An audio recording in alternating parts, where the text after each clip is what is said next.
mamba bu ñuul bi dafa gudd gaaw te soxor. dangaram bu tàng bi dafay tax mu téye ñam wi moom koy lekk mu mat sëkk. jaan bi dafa bokk ci yi gën a ragal lu ci àddina. mangustu bi àddina bi yépp xam na ko ci fitam.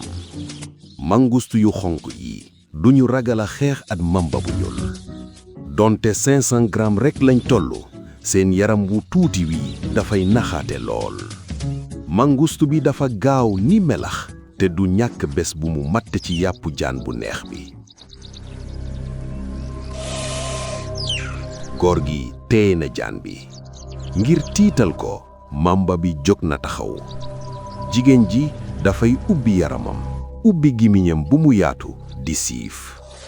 loolu dafa faral di doy ngir dakk noonam yi. mangustu bi yëgul loolu. góor gi dafay sonal jaan bi. waaye dafay moytu ba du ko jege.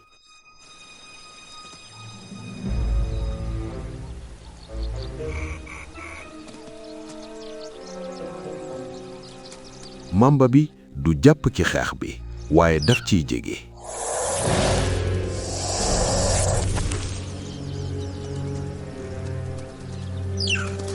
ci benn matt rekk bëñam yi mën nañ sotti dangar bu mën a reye. li ciy topp dafay faral di reye ci ñi mu matt. waaye mangustu yi am nañ mbir mu leen di jàppale.